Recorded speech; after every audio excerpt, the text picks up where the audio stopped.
കേരളത്തിന്റെ നാനാഭാഗത്തു നിന്നും കരഞ്ഞു കലങ്ങിയ കണ്ണുമായി മലയാളികൾ ഓടിക്കൂടി അവിശ്വസനീയമായ ആ വാർത്ത കേട്ട്. അടിമുടി കലാകാരനും ആത്മവിശ്വാസത്തിന്റെ അപരനാമവുമായി മാറിയ ഒരു മനുഷ്യൻ നമ്മളിൽ നിന്ന് വേർപിരിഞ്ഞു പോയി എന്ന വാർത്ത കേട്ട് നമുക്കത് വിശ്വസിക്കാനായില്ല. ഒരു സാധാരണക്കാരന് എത്രത്തോളം വലിയ താരമാകാമെന്നും എത്രത്തോളം വലിയ താരമായാലും എങ്ങനെ മണ്ണിൽ ചവിട്ടി നിൽക്കാമെന്നുള്ളതിന് മലയാളി കണ്ട ഒരു അഭിനേതാവിന്റെ നേർസാക്ഷ്യം.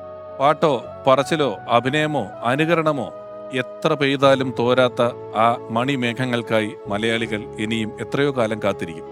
ചാലക്കുടി എന്ന ഭൂപ്രദേശത്തെ ഇന്ത്യൻ സിനിമയുടെ ഭൂപടത്തിലേക്ക് അടയാളപ്പെടുത്തിയ മലയാളികളുടെ സ്വന്തം ഓർമ്മയിൽ എന്നും കലാഭവൻ മണി. പ്രേമിച്ചു പ്രേമിച്ചു നിന്നെ ഞാനൊരു ദേവസ്ത്രീയാക്കും. മഞ്ഞപ്പൊടി, അരിപ്പൊടി, മലർപ്പൊടി, കളഭം, കദളിപ്പഴം, കൊട്ടത്തേങ്ങ, മുന്തിരിങ്ങ, നാരങ്ങ,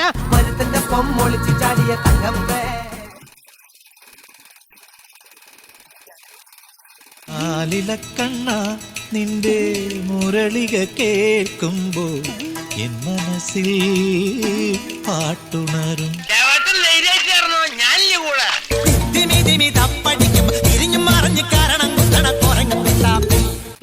അതെ, ഞാൻ അവിടെ ആയിരുന്നു. ഇപ്പൊ ഞാൻ ഇവിടെയാ. മണിക്കുയിലേ മണിക്കുയിലേ.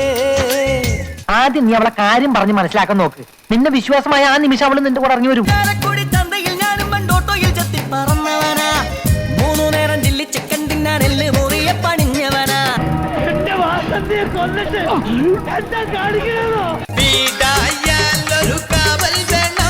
ബാറല്ല നമ്മൾ പൊളിക്കുന്നത്, ബാറിനടുത്തുള്ള സ്കൂള് പൊളിച്ചടക്കാൻ ഓർഡർ ഇട്ടിരിക്കാൻ ഞാൻ. അതായിരുന്നു ഒരുപക്ഷെ കലാഭവൻ മണിച്ചേട്ടന്റെ ആദ്യത്തെ വിദേശയാത്ര. അതെ. സിദ്ദിഖ നയിച്ച ഒരു യാത്ര. അതിൽ മണിച്ചേട്ടൻ ആദ്യമായിട്ട് വിദേശത്ത് പോയത്. ഈ ആദ്യമായിട്ട് വിദേശത്ത് പോകാൻ, ഇന്റർവ്യൂവിൽ പോകാൻ, ഒരു ഐറ്റം അവതരിപ്പിക്കുന്നതിന് സ്വന്തമായിട്ട് പാൻറില്ല എന്ന് പറയുന്ന ഒരു കലാകാരനിൽ നിന്നും ഇന്ത്യൻ സിനിമയിലെ ഏറ്റവും പ്രഗത്ഭരായ താരങ്ങളോടൊപ്പം രജനീകാന്തിനോടൊപ്പം വരെ അഭിനയിക്കുന്ന ഒരു നിലയിലേക്ക് അദ്ദേഹം പിന്നീട് വളർന്നത് പൊടുന്നനെയായിരുന്നു. നമ്മളത് കണ്ടു. അദ്ദേഹത്തിന്റെ ഓർമ്മകൾ, അദ്ദേഹത്തിന്റെ ജീവിതത്തിൽ ഞങ്ങളുടെ എല്ലാം ഈ ഒരു എപ്പിസോഡ് വരുമ്പോൾ എനിക്കും അതിൽ ഒരുപാട് പറയാനുണ്ടാവും. ആ യാത്രകളിലേക്ക് നമുക്ക് കിടക്കാം. ഇരിക്കും.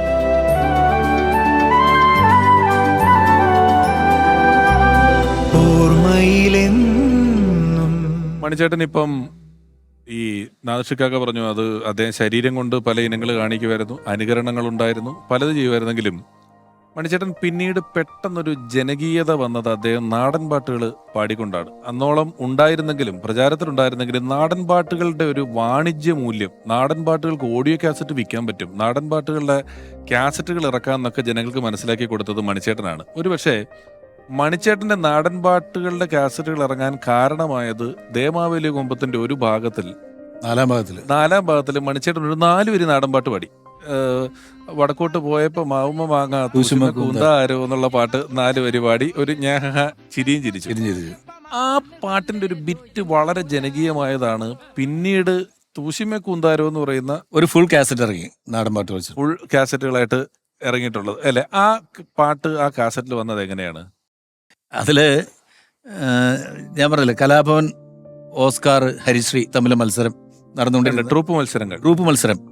ഈ ട്രൂപ്പ് മത്സരത്തിൽ മറ്റേ ട്രൂപ്പിലെ ആളുകളെ പങ്കെടുപ്പിക്കില്ല എന്ന് പറയുന്ന നമ്മൾ സ്വാഭാവികമായിട്ടുള്ള ഇതുണ്ടല്ലോ. അപ്പോൾ ഈ മാവേലി കൊമ്പത്തിൽ പങ്കെടുക്കാൻ വേണ്ടിയിട്ട് കലാഭവൻ മണി പലപ്പോഴും ശ്രമിച്ചിട്ടുണ്ട്. അപ്പോൾ വേറെ ട്രൂപ്പിലായതിൻ്റെ പേരിൽ നമ്മൾ ഇതിനകത്ത് പങ്കെടുപ്പിക്കാതിരുന്നതാണ്.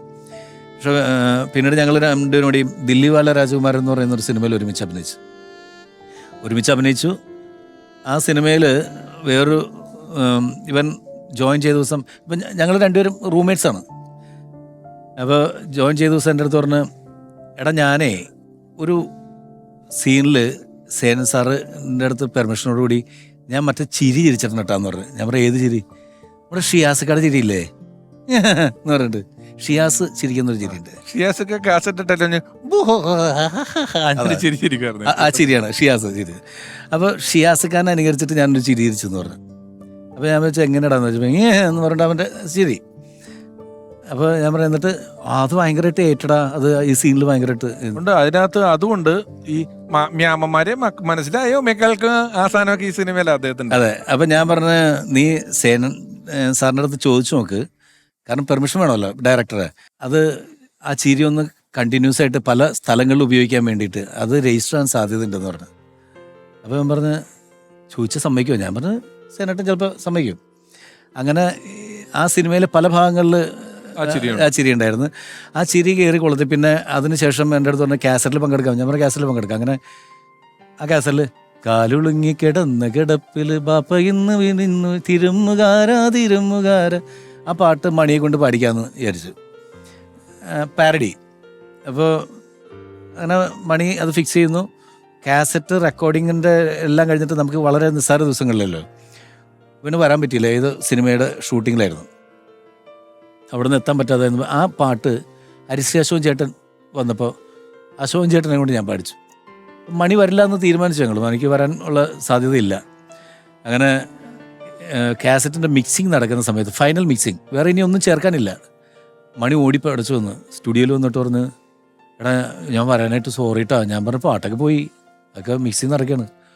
അയ്യോ അളിയാന്ന് അടുത്ത കാസറ്റിൽ നീ എന്തെങ്കിലും നോക്കടാ എന്ന് പറഞ്ഞിട്ട് അങ്ങനെ എല്ലാം കഴിഞ്ഞ് ഞങ്ങൾ മിക്സ് ചെയ്തുകൊണ്ടിരിക്കുന്ന സമയത്ത് അപ്പുറത്ത് കൺസോൾ റൂമിൽ നിന്ന് ഇപ്പം നമുക്ക് കാണാം. അവിടെ നമ്മുടെ ഫ്രണ്ട്സൊക്കെ കൂടി അവിടെ ബാക്കി കാസറ്റ് റെക്കോർഡിങ് കഴിഞ്ഞ ഫ്രണ്ട്സ് എല്ലാവരും ഇരിപ്പുണ്ട്. ഷിയാസ്, ജോർജ്, സംഘം. അവരെല്ലാവരുടെയും ഭയങ്കര കൈയടിച്ച് ഇങ്ങനെ എന്തോ ആസ്വദിക്കുന്നത് നമുക്ക് ഗ്ലാസ്സിൽ കൂടി കാണാം. ഓഡിയോ കേൾക്കാൻ പറ്റില്ല. അപ്പോൾ ഞാൻ പറഞ്ഞു അവിടെ ഒരു മൈക്ക് നമ്മൾ മിമിക്രിക്ക് വേണ്ടിയിട്ട് റെഡിയാക്കി വെച്ചിരുന്ന കുറേ മൈക്കുകളുണ്ട്. ഞാൻ പറഞ്ഞു അതൊന്ന് ഓൺ ചെയ്തതെന്ന് പറഞ്ഞു. എന്താണ് അവിടെ പരിപാടി എന്ന് അറിയട്ടെ എന്ന് പറഞ്ഞു. അപ്പോൾ നമ്മുടെ റെക്കോർഡ് ചെയ്ത് ഓൺ ചെയ്ത് കഴിഞ്ഞപ്പോഴേക്കും അവിടെ നിന്ന് വടക്കോട്ട് പോകുമ്പം മാവുമ്മ മാങ്ങാതൂശുമക്കുന്നാരോ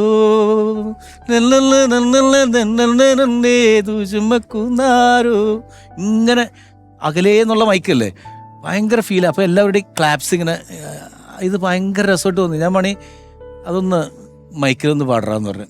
അപ്പോൾ മണി പറഞ്ഞ എന്തിനാ? ഞാൻ പറഞ്ഞു നീ പാട്, നല്ല രസമുണ്ടത്. അങ്ങനെ ഓർക്കസ്ട്ര ഒന്നുമില്ല, എല്ലാം പോയില്ലേ. അവസാനം ഒരു ശ്രുതി ഇടാൻ വേണ്ടിയിട്ട് അവിടെ ഒരു കീബോർഡ് ഇരിപ്പുണ്ടായി. അതിൽ ശ്രുതി ഇട്ട് കൊടുത്തു. ആ ശ്രുതിയിൽ മണി പാടി. ഡ്രംസ് വായിച്ചത് ജോർജും കോട്ടയം വില്യംസും നമ്മളെ കൂടി വായ കൊണ്ടാണ് ഡ്രംസ്. അങ്ങനെ വായിച്ച് അത് റെക്കോർഡ് ചെയ്ത് കഴിഞ്ഞപ്പോൾ എല്ലാവരും ചോദിച്ചു ഇത് എവിടെ ഇടാനാണ്? ഞാൻ പറഞ്ഞു ഈ സാധനം നമുക്ക് ഉപയോഗിക്കാം, എവിടെയെങ്കിലും ഇടാം. അങ്ങനെ ഒരു പാട്ടും വേറൊരു സ്കിറ്റും കൂടി കളഞ്ഞിട്ട് അതിനകത്തൊരു കണക്ഷൻ മണി തന്നെയാണ് ഒരു വയസ്സിന്റെ മണിച്ചേട്ടൻ്റെ അപ്പൂപ്പനുണ്ട് അരി കൂടി പോവില്ല എന്നുള്ളത്. ആ അപ്പൂപ്പന്റെ ക്യാരക്ടറിലാണ് അത് കേട്ടിട്ടുള്ളത്. ഒരു പ്രായമുള്ള ഒരു അപ്പൂപ്പന്റെ ക്യാരക്ടർ അത് വെച്ചിട്ട് മണി ചെയ്ത് അത്. പക്ഷെ എന്താ കാര്യം എന്ന് വെച്ചാൽ ആ കാസറ്റിൽ ഏറ്റവും ഹിറ്റായത് അതാ. ഓർമ്മയിലെന്നും